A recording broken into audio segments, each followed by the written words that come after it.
Salam pemirsa HCBN Indonesia dimanapun Anda berada. Kembali lagi dalam pembahasan buku Yesus Nama di Atas Segala Nama.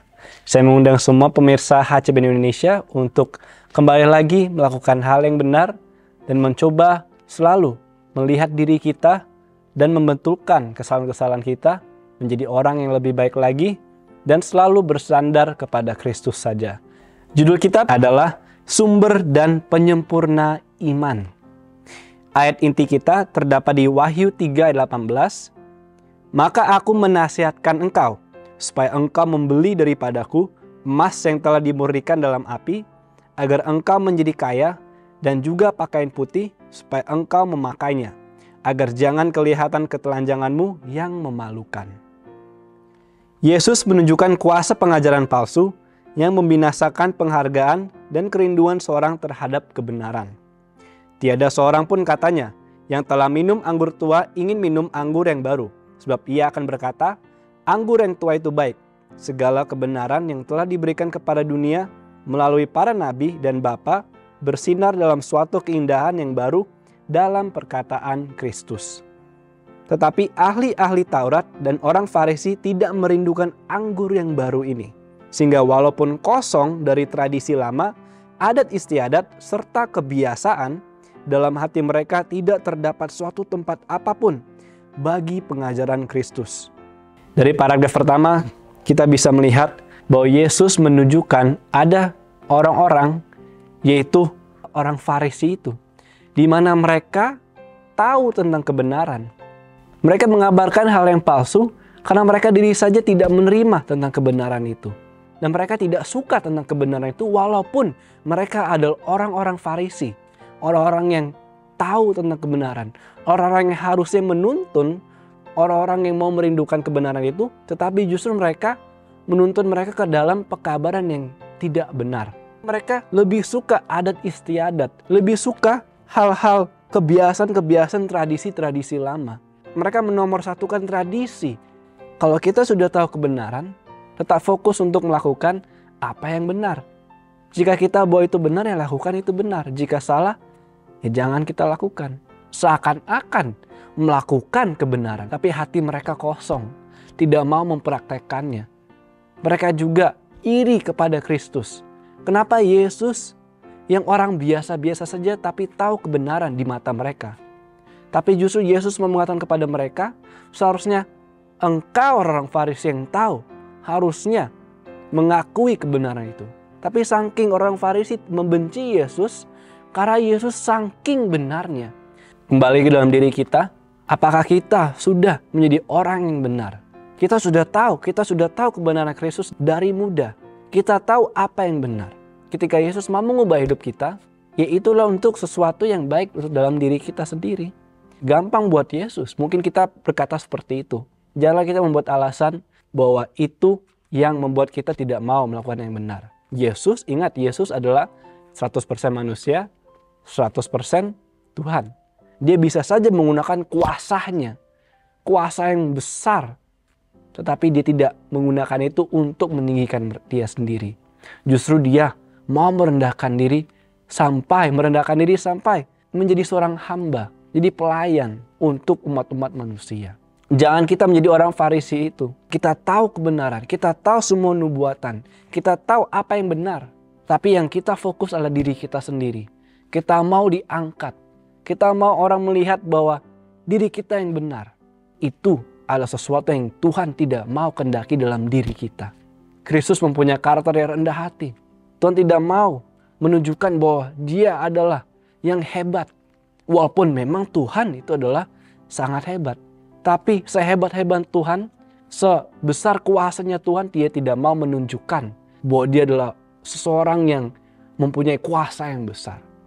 Itulah yang kita harus ikuti dan itulah yang kita harus praktekkan dalam hidup kita, saudara. Jangan kita menjadi sombong dalam diri kita sendiri, tapi justru melihat diri kita. Apakah saya sudah menjadi orang yang lebih benar setiap hari? Jangan kita merasa bahwa diri kita sudah cukup. Oh, kita sudah tahu semua kebenaran jadi selesai. Tidak, saudara. Terus kita harus mempunyai karakter bahwa diri kita ini bukanlah siapa-siapa. Kita masih memerlukan Yesus setiap hari. Agama legalisme tidak pernah akan membawa jiwa kepada Kristus karena tidak mempunyai kasih dan tidak mempunyai Kristus. Berpuasa atau berdoa yang didorong oleh roh mementingkan diri sendiri menjadi suatu kebencian pada pemandangan Allah. Perkumpulan perbaktian yang tekun, ucapan-ucapan agama bersama, kerendahan hati secara lahir, korban yang mengesankan, itu semua menyatakan bahwa orang yang berbuat perkara-perkara itu menganggap dirinya sebagai seorang yang suci dan berhak masuk dalam kerajaan surga. Tetapi semuanya itu adalah suatu penipuan belaka. Perbuatan kita sendiri tidak dapat membeli keselamatan dalam bentuk apapun. Ini sangat jelas. Tuhan tidak melihat berapa kali kita berpuasa. Tuhan tidak melihat berapa kali kita melakukan korban yang mengesankan. Tapi Tuhan melihat hati manusia. Apakah kita hanya melakukan itu rutinitas? Bahwa Tuhan akan melihat kebaikan kita, bahwa Tuhan akan melihat semua catatan kebaikan kita, tetapi dalam diri kita tidak ada kebenaran. Janganlah kita melakukan semua ini menjadi rutinitas. Kita masuk dalam gereja, kita bernyanyi, kita mendengar firman Tuhan, tapi waktu kita pulang dari gereja tetap hati kita kosong, tidak ada kebenaran. Maksudnya Tuhan adalah walaupun kita sudah tahu kebenaran, walaupun kita sudah melakukan yang benar, walaupun kita sudah masuk ke gereja, kita sudah menyanyi kepada Tuhan, tapi yang Tuhan mau melihat adalah hati kita. Apa kita benar-benar mengikuti Kristus? Atau dari pengakuan diri saja bahwa kita mengikuti Tuhan, tapi diri kita tidak melakukan apa yang kita katakan. Inilah sangat penting saudara, bahwa apapun yang kita lakukan, justru kita harus hidupkan. Ini adalah pelajaran bagi kita semua, bagi saya sendiri, bagi Anda dan saya. Saya juga harus belajar. Orang-orang yang sudah mengerti kebenaran adalah orang yang paling dituntut oleh Tuhan daripada orang-orang yang belum tahu kebenaran. Karena mereka tidak tahu kebenaran. Nah, tugas kita yang sudah tahu harus menghidupkan, mempraktekkan, dan memberi contoh kepada orang lain. Itulah yang Tuhan mau dari kita. Jangan kita sudah melakukan semuanya ini justru kita menjadi sombong rohani. Oh, saya sudah tahu kebenaran, jadi cukuplah buat saya. Saya punya hak untuk bisa diselamatkan. Jangan kita mempunyai kartu seperti itu. Ini dikatakan saja bahwa perbuatan kita sendiri tidak dapat membeli keselamatan dalam bentuk apapun. Jadi apapun yang kita perbuat, kita tidak bisa diselamatkan. Hanya dengan diri kita berserah kepada Kristus. Hanya hati kita, misi kita, apapun yang kita lakukan. Jika kita tidak bersandar, jika kita tidak melakukan kehendaknya Tuhan, itu tidak ada artinya. Jadi Tuhan mau dari diri kita untuk terus bersandar kepada Yesus. Karena dia tahu tanpa Yesus kita tidak bisa diselamatkan. Sebagaimana pada zaman Kristus, begitu pula zaman ini. Orang Farisi tidak mengetahui kerohanian mereka. Kepada mereka itu datanglah pekabaran ini. Karena engkau berkata, aku kaya dan aku telah memperkayakan diriku dan aku tidak kekurangan apa-apa. Dan karena engkau tidak tahu bahwa engkau melarat dan malang, miskin, buta dan telanjang. Maka aku menasihatkan engkau supaya engkau membeli daripadaku emas yang telah dimurnikan dalam api, agar engkau menjadi kaya, dan juga pakaian putih supaya engkau memakainya, agar jangan kelihatan ketelanjanganmu yang memalukan. Dan lagi minyak untuk melupas matamu, supaya engkau dapat melihat.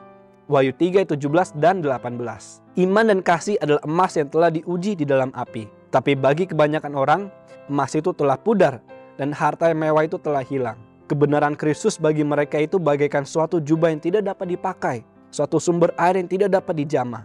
Seorang harus mengosongkan dirinya sebelum ia dapat menjadi seorang pengikut Kristus dalam arti yang sepenuhnya. Apabila diri itu disingkirkan, maka Tuhan dapat menjadikan seseorang suatu ciptaan yang baru. Kasih Kristus akan memberikan kepada orang percaya itu suatu kehidupan yang baru di dalam diri orang yang memandang kepada sumber dan penyempurnaan dari iman kita. Tabiat Kristus akan nyata. Alfa dan Omega, jilid 5, halaman 295 dan 297. Renungkan lebih dalam. Sudahkah saya menyerahkan diri saya kepada Kristus agar saya dapat diperbarui? Ya, inilah panggilan kepada kita semua pemirsa. Apakah saya sudah mau menurut kepada Tuhan, mau bersandar diri kita kepada Tuhan? Seseorang yang menganggap dirinya sudah hebat, seorang yang menganggap dirinya sudah sempurna, seorang yang menganggap dirinya sudah cukup, tidak perlu lagi kebenaran. Jadi dikatakan tadi apa?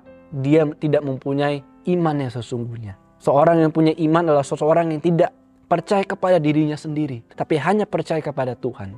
Dia tidak mempercayai dirinya lagi, Apa yang diri kita lakukan, apa yang diri kita katakan, dia tidak lagi percaya. Dia hanya percaya kepada Kristus. Ya pemirsa, ini adalah peringatan bagi kita semua. Bahwa tanpa Kristus kita tidak bisa diselamatkan. Terus meminta ampun kepada Tuhan. Terus melihat bahwa kita itu tidak siapa-siapa.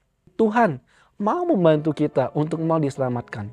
Marilah kita mempunyai karakter dalam diri kita. Bahwa kita bukanlah siapa-siapa. Janganlah kita menganggap remeh kebenaran. Selalu kita menggunakan kebenaran itu dan tetaplah kebenaran itu harus hidup dalam diri kita.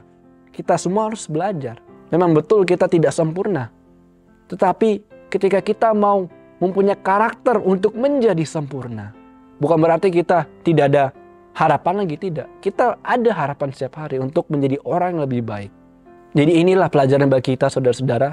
Tuhan mau kita mempunyai karakter seperti Kristus. Untuk tidak bersandar kepada diri kita, tidak percaya kepada diri kita, dan janganlah kita sombong rohani. Apabila diri kita disingkirkan, mengutamakan Tuhan, itulah yang Tuhan mau dari diri kita untuk selalu menjadi orang yang benar setiap harinya. Marilah kita kembali untuk menjadi terang bagi orang-orang. Supaya ketika orang melihat kita, bukan melihat diri kita, tapi melihat Tuhan yang kita sembah. Dengan Kristus saja, kita bisa diselamatkan. Sampai berjumpa lagi dengan pelajaran-pelajaran selanjutnya. Salam dan Tuhan memberkati.